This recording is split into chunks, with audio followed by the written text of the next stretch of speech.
So what's the deal with cryptocurrency? You hear about it everywhere, right?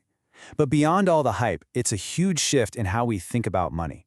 And let's be honest, it can get really confusing. So let's just cut through the noise and break it down nice and simple. Okay, check out this quote.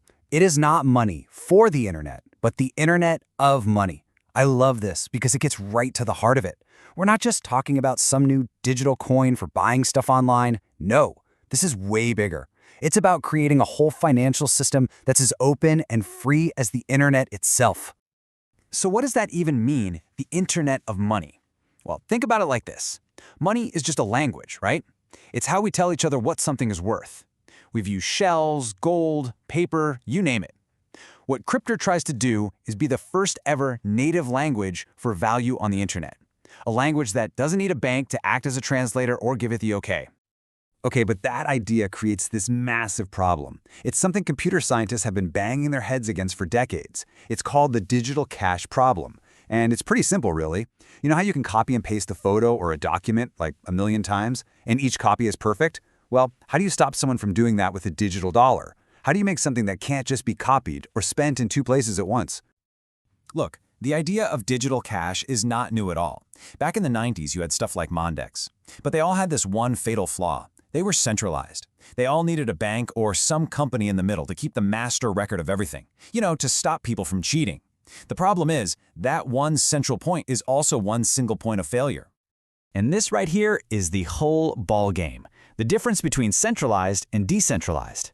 See, a central bank can stop that double spending problem easy peasy. They just say, nope, that money's already spent. They're the boss.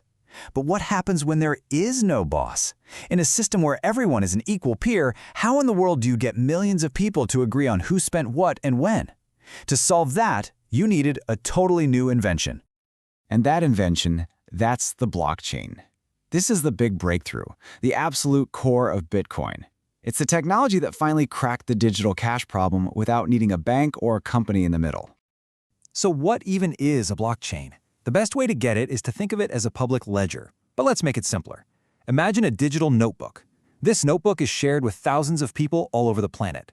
Everyone has an identical copy. Anyone can read it. When a new transaction happens, say you send me some money, a new line gets written in every single person's copy of the notebook, all at once. And here's the magic. If you try to go back and change an old entry, everyone else's copy won't match yours, and they'll instantly know something's fishy. The network basically polices itself. Okay, so that notebook analogy sounds cool, but how does it actually work? Like, how do you add new pages to this thing securely if there's no editor-in-chief? Well, it all comes down to 4 key pieces that work together perfectly. All right, here are the 4 steps. 1. A transaction is created. 2. It's locked down with a digital signature. 3. It gets bundled up with a bunch of other transactions into a block. And 4. The whole network comes to an agreement, or consensus, on that block through something called proof of work. Let's walk through it.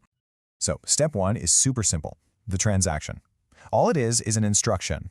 Let's say Alice wants to send some crypto to Bob. She just creates a message that says, hey network, Alice is sending this much to Bob's address. Then she just broadcasts that message out to everyone. Okay, but wait, how does the network know it was actually Alice who sent that message, and not some imposter? This is where the digital signature comes in. And honestly, it's kind of like a magic signature. Alice has a secret password. We call it a private key that only she knows. She uses it to sign her transaction. This creates this unique mathematical proof that anyone can look at and verify that, yep, it came from her.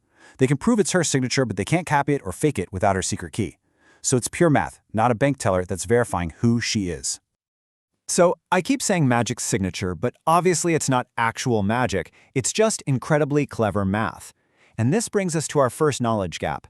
If you're thinking, okay, but how does the math actually work to make it unforgeable, you'll want to look up something called the elliptic curve digital signature algorithm. Yeah, ECDSA for sure. It's a deep dive for sure, but totally fascinating if you're into that stuff.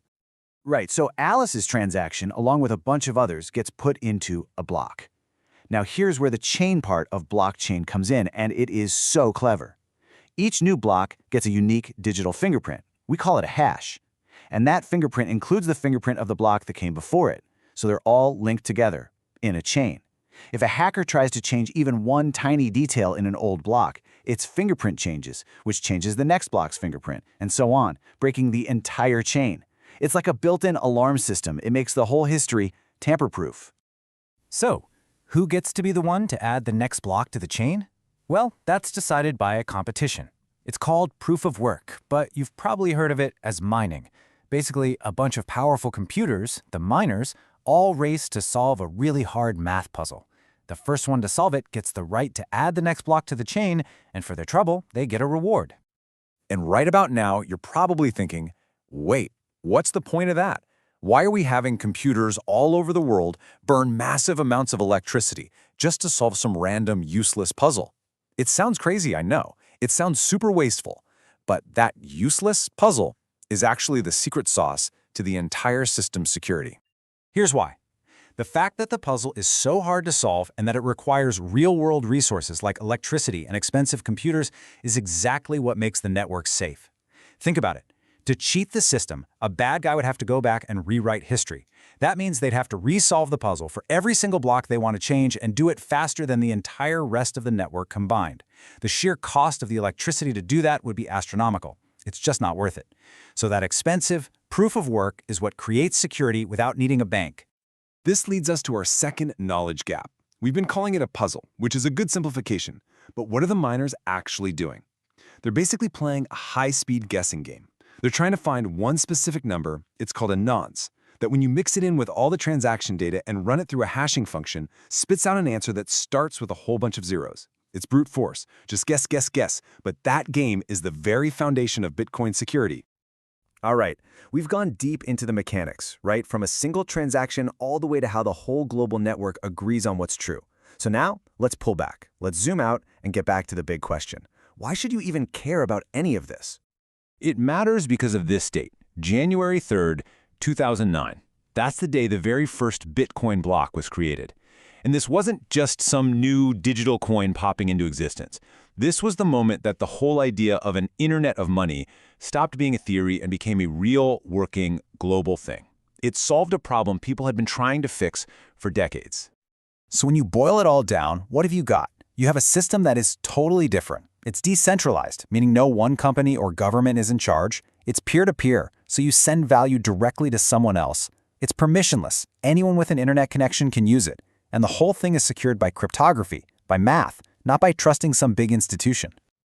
Now, this kind of system opens the door for some mind-blowing innovation. It gives people a level of control over their own finances that they've never had before. But let's be real, it's not perfect. The price of these things can be an absolute roller coaster, super volatile. And here's the irony. While the core Bitcoin network itself is incredibly secure, the websites where most people buy and sell it, the centralized exchanges, are huge targets for hackers. It's funny, we end up creating the same kinds of central points of failure the technology was supposed to get rid of. You know, the technology we call money has been evolving for thousands of years. We went from trading shells to using precious metals to trusting paper notes. This whole crypto thing, it could very well be the next major step in that long history. So the question I want to leave you with is this. Are we witnessing the next great evolution of money right here and now?